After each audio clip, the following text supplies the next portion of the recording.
Hello friends, welcome back to my channel రీతుతో ముచ్చట్లు. ఈరోజు వీడియోలో చెకోడీల్ని ఎలా ప్రిపేర్ చేసుకోవాలో చూపించబోతున్నాను. ఇక్కడ నేను 2 కప్స్ బియ్యం పిండిని తీసుకుంటున్నాను. నేనైతే బయట దొరికే బియ్యం పిండినే యూజ్ చేస్తున్నాను. మీరు బయట మిల్లు పట్టించిన బియ్యం పిండినైనా యూజ్ చేయొచ్చు. ఏ పిండితో చేసిన టేస్ట్‌లో మాత్రం చేంజ్ ఏమి ఉండదు.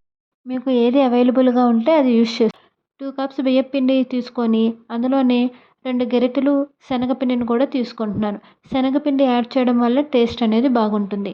అందులోనే కొద్దిగా సాల్ట్ కూడా యాడ్ చేసుకొని ఒక 1 టేబుల్ స్పూన్ వాము కూడా యాడ్ చేసుకోండి. మీరు ఈ వాము ప్లేస్‌లో కావాలంటే జీలకర్ర కూడా యాడ్ చేసుకోవచ్చు. అలాగే ఇక్కడ నేను కారం అయితే ఏమి యాడ్ చేసుకోవట్లేదు. మీరు కొంచెం కారంగా తినాలనుకుంటే మీ టేస్ట్‌కి తగ్గట్లు కారం కూడా యాడ్ చేసుకోండి. ఇప్పుడు ఇలా కలుపుకొని పక్కన పెట్టుకున్నాక ఒక కడాయి పెట్టుకొని అందులోనే 2 కప్స్ వాటర్ యాడ్ చేసుకోండి. మనం ఎన్ని కప్స్ బియ్యపిండి అయితే తీసుకున్నామో అన్ని కప్స్ వాటర్ యాడ్ చేసుకొని వాటర్ కొద్దిగా బాయిలింగ్ అయ్యాక మీ దగ్గర ఉంటే బటర్ లేకపోతే నెయ్యి ఏదైనా వాడుకోవచ్చు. ఏసుకొని ఇందాక మనం కలుపుకున్న పిండిని కూడా వేసుకొని బాగా కలిసేలాగా కలుపుకోండి. ఇక్కడ చూపిస్తున్నట్లుగా వాటర్ మొత్తం పిండిని పీల్చుకునేదాకా కలుపుకున్నాక కొద్దిసేపు అలా వదిలేయండి. అలా వదిలేయడం వల్ల పిండి అనేది కొంచెం ఉడుకుతుంది. ఇప్పుడు పిండి కొద్దిగా చల్లారినాక ఇక్కడ చూపిస్తున్నట్లుగా సాఫ్ట్ ముద్దని ప్రిపేర్ చేసుకొని ఉంచుకోండి.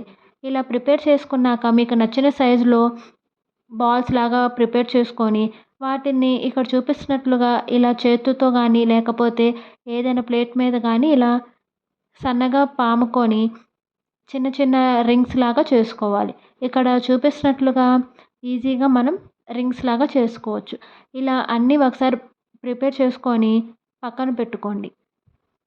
అలాగే ఇలా ప్రిపేర్ చేసుకున్న చెకోడీలనేవి ఆరిపోకుండా ఉండడానికి ఏదైనా ఒక తడి క్లాత్‌తో దాని మీద వేసి ఉంచండి. దానివల్ల ఈ చెకోడీలనేవి ఆరిపోకుండా ఉంటాయి. ఇలా అన్నీ ప్రిపేర్ చేసుకున్నాక డీప్ ఫ్రైకి సరిపడా ఆయిల్ పెట్టుకొని ఆయిల్‌ని మీడియంగా హీట్ అవ్వనివ్వండి. లో హీట్‌లో ఉన్న చెకోడీలనేవి విరిగిపోతాయి.